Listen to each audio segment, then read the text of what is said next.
속박이 너무 많아서 사실 해야 될 얘기도 못하고 넘어가는 게 많거든요. 맞아요. 그래서 사실 뭐 모두한테 이런 걸 다 던질 수는 없겠지만 저한테는 편하게 말씀하셔도 돼요. 오케이.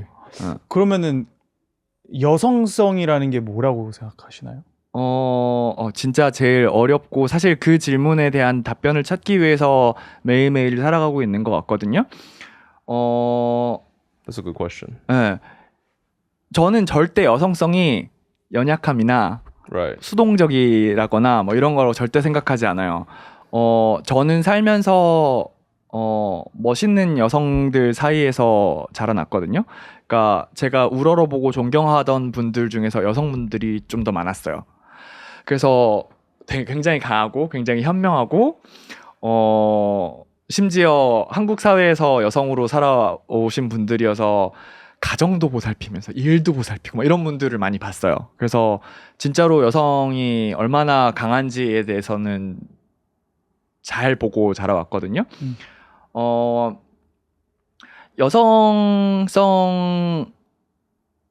여성성에 대해서 생각을 하다 보면 좀 늘 비슷한 지점에 와 있는 경우가 되게 많은데 섬세함?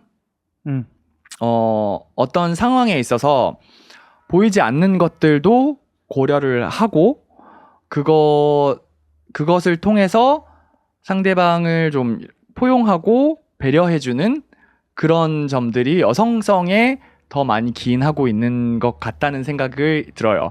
물론 이것도 단정지어서 얘기할 수 없고 저도 그거를 계속해서 발견해 나가는 여정 안에 있지만 여성들이 하는 연대에 감동받을 때가 되게 많아요. 달리 말해서 이거 다 꼭 짚고 넘어가고 싶은 게 남성은 연대하지 않는다가 아니에요. 남성이 연대하는 방식과 여성이 연대하는 방식은 다른 것 같아요. 그리고 저는 그 여성의 연대가 가지는 섬세함이나 배려들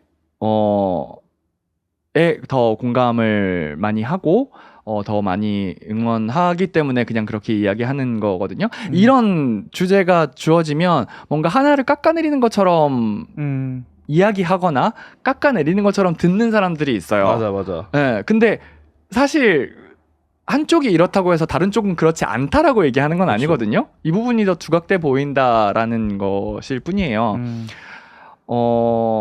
그리고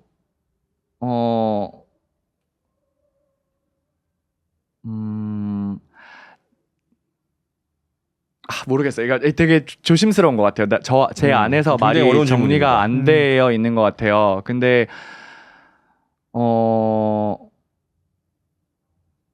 우리가 흔히 얘기하는 모성 이런 얘기를 여성만의 가치인 것처럼 얘기를 많이 하잖아요.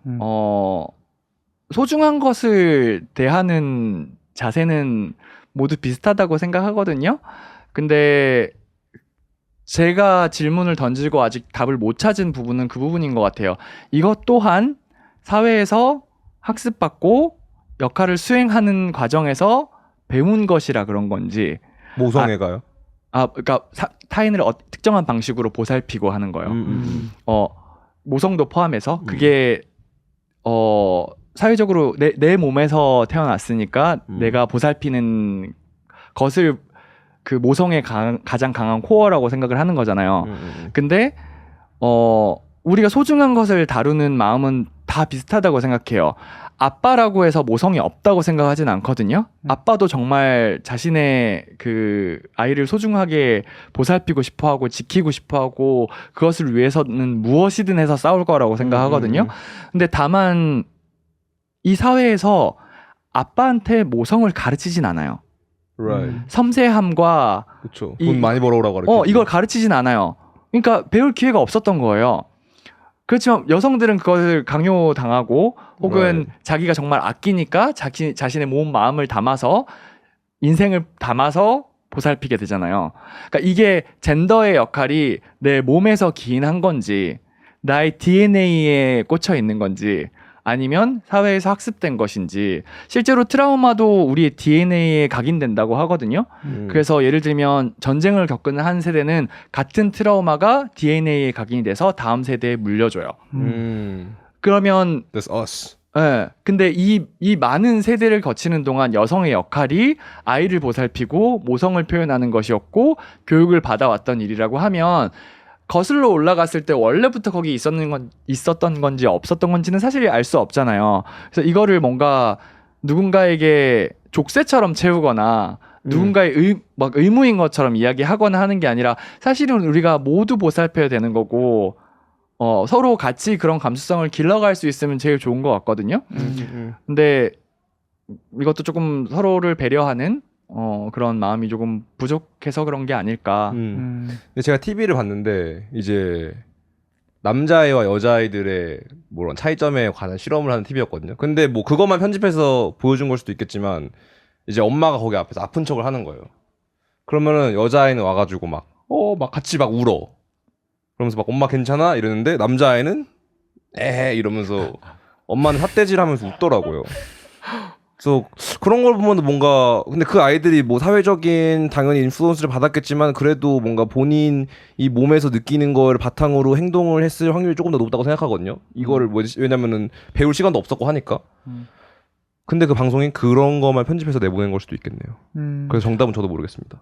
사실 그런 부분은 그냥 하나의 케이스로 보거나 하나의 리서치로 그냥 보는 게 맞는 것 같고요. 예를 들면 되게 몇 년 전에 되게 재미있는 그 캠페인이 있었는데 제가 회사는 기억이 안 나는데 어떤 캠페인이 있었는데 Run like a girl 이라는 봤어요. 그걸로 사람들한테 이렇게 뛰어보라고 하는 거예요. 그럼 막 이렇게 뛰어요. 근데 여자애들한테 실제로 run이라고 하면 졸라 열심히 멋있게 뛰는 거예요.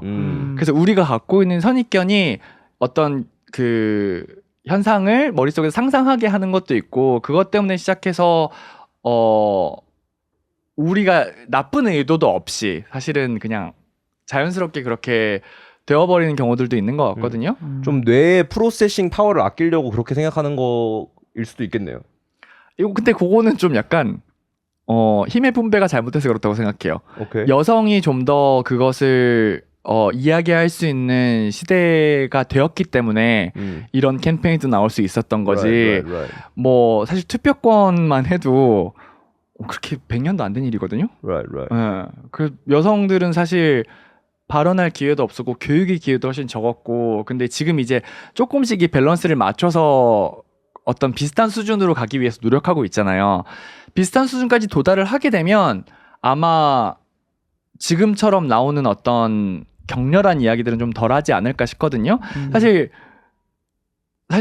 내가 지금까지 당해왔어라고 생각하는 그렇게 느끼는 사람들이 자신의 불만에 대해서 이야기할 수 있는 거는 당연하다고 생각해요. 근데 그 반응을 듣고 내가 잘못했어 왜 나한테 지랄이야 이러는 사람들이 약간 더 이 젠더 갈등을 더 부추기는 것 같거든요. 인터넷에 그런 글 많이 보이던데. 엄청 많죠. 예, 사실 그거는 사실 열도 안 받아요. 그냥 너무 웃겨서.